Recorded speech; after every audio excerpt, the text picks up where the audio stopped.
Before a modern MMA fighter ever steps into the octagon, he has spent years inside climate-controlled gyms, working with coaches who've studied thousands of hours of fight film, eating meals designed by nutritionists, recovering with equipment that didn't exist a decade ago. He is, by every measurable standard, the most technically refined combat athlete the human race has ever produced.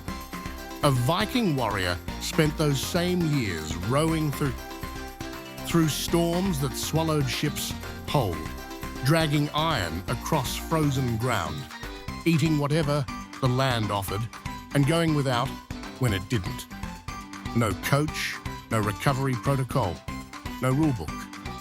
Here's the question that keeps surfacing in combat research circles and never gets a clean answer. When you strip away the technique, the tactics, and the technology, and you look at what was actually built inside the body and the mind, which one of these men was stronger? Not stronger on paper, stronger in the way that decides who walks away. The answer is going to make you rethink what strength actually means. The Norse world was not a world that produced warriors as a separate class. It produced a population where survival itself was the training program. Scandinavia in the 9th and 10th centuries was a place of long winters, thin soil, and a coastline that offered both the promise of wealth and the constant possibility of drowning. The men who became Viking raiders didn't begin their physical development in a dedicated training environment. They began it the moment they were old enough to haul nets, split timber, and row against a current that didn't care how tired they were. Skeletal analysis of Norse remains from the Viking Age consistently shows something that stops modern physical anthropologists. Bone density and the muscle attachment markers in the arms, shoulders, and back that are measurably beyond what modern strength athletes produce through deliberate training. Not slightly beyond, significantly beyond, in patterns consistent with sustained, heavy mechanical loading beginning in early childhood and continuing without interruption across decades. These weren't men who had built strength on top of a normal foundation. The foundation itself had been restructured by the physical demands of the life they were born into. The weapons they carried made the demand even more specific. A deadlift axe with a full-length haft weighed between 1 and 2 kilograms and was swung repeatedly in combat that lasted not seconds, but sustained grinding minutes. A round shield of lindenwood, faced with leather and iron, weighing 5 to 8 kilograms, was held at arm's length across engagements that had no clock and no referee. The grip strength, shoulder endurance, and core stability required to remain functional through that kind of sustained, loaded effort isn't something a modern training program targets directly, because modern training programs are built around what competition demands, and competition has time limits. But here's what the historical record shows about Viking warriors that rarely gets mentioned alongside the strength data. And this is where the comparison starts to get genuinely uncomfortable. A Viking raiding party that crossed the North Sea, 3 to 5 days of open ocean rowing in conditions that modern recreational sailors consider dangerous, disembarked and engaged in land combat immediately. No recovery window, no deload week. The endurance base that's sitting underneath the strength wasn't a separate quality they trained for. It was built into the same daily physical life that built everything else. Strength, endurance, and pain tolerance weren't different training adaptations. They were the same adaptation produced by a life that never separated them. Now, walk into a modern MMA gym and feel what's different the moment you step through the door.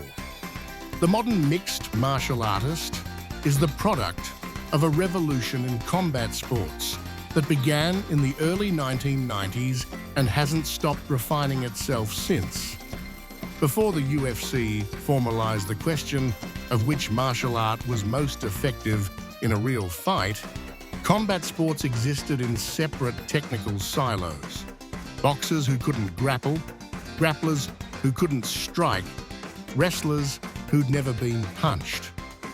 The early years of mixed martial arts were essentially a live experiment in which combinations of skills actually survived contact with genuinely resisting opponents across every range of combat. The answer that emerged over 30 years of that experiment is now the foundation of every serious MMA training program on Earth. A professional MMA fighter in 2025 trains striking from boxing, Muay Thai, and kickboxing. He trains takedowns and wrestling from freestyle and Greco-Roman systems. He trains ground control and submission grappling from Brazilian Jiu-Jitsu and catch wrestling. He conditioned his cardiovascular system through methods borrowed from elite endurance sports. He recovers using sports medicine infrastructure that extends careers and accelerates adaptation in ways that were impossible 20 years ago. The technical depth he carries into competition is genuine. Not performance, not tradition, but practically tested skill, refined through thousands of rounds of sparring against opponents trying equally hard to stop it from working. The modern MMA fighter has never been truly hungry, not in the way that recalibrates a nervous system. He has never been genuinely cold for days without relief. He has never rowed for 3 days against open ocean swells with no option to stop. His pain tolerance has been built inside a system that, for all its genuine brutality, has a safety infrastructure underneath it. Coaches who stop bad sparring, doctors cage-aside, rules that exist specifically to prevent the kind of sustained damage that real combat delivers without asking permission. The fighter's toughness is real. The conditions that built it have a flaw underneath them that the Vikings conditions did not. What does that biological difference actually mean when you try to compare raw strength and physical capacity directly? In terms of 1 repetition maximum strength, a single maximal effort on a specific movement, a modern, strength-trained MMA fighter almost certainly exceeds a Viking warrior. Modern periodized programming, protein availability, and recovery science produce peak strength outputs that subsistence diet, manually laboring ancient populations didn't match in pure 1-rep terms. If the question is, who could lift the most weight once? The modern fighter probably wins. But strength in combat isn't 1 repetition. It's the 50th repetition. It's what happens to grip force and shoulder output after 20 minutes of sustained physical effort in cold conditions with inadequate sleep and no food since yesterday. It's what researchers studying occupational and military populations call strength endurance. The capacity to produce meaningful force output across a sustained duration rather than a single peak moment. In that specific quality, built through decades of daily loaded labor beginning in childhood, the Vikings' physical profile almost certainly wins. And strength endurance, not peak strength, is what decides extended physical confrontations. The combat method comparison adds another layer that changes the calculation entirely. A modern MMA fighter is technically brilliant inside a specific set of ranges and a specific context. A one-on-one engagement with no weapons on a flat surface with a referee present to manage the safety of both participants. His grappling works because it's been tested against fully resisting opponents in that context for 30 years. His striking works for the same reason. A Viking warrior never fought one opponent at a time in a controlled environment. He fought in shield wall formations where the man on his left and right were as important as the man in front of him. He carried a weapon that multiplied his force output by a factor that unarmed combat simply cannot match. The technical sophistication of his fighting system was different from the MMA fighters, less individually refined, more collectively destructive, built for a battlefield reality rather than a competitive one. In the Vikings domain, the MMA fighters' technical advantages mostly disappear. The ground game is irrelevant when your opponent carries an axe. The striking game changes completely when both combatants have shields. The conditioning advantage the modern fighter carries in timed competition evaporates over an extended engagement against a man whose endurance baseline was built by a life without the option to stop. So, who was actually stronger? Here's the honest answer the data keeps pointing toward. In a modern gym, under modern conditions, tested by modern metrics, the MMA fighter wins the strength comparison on peak output.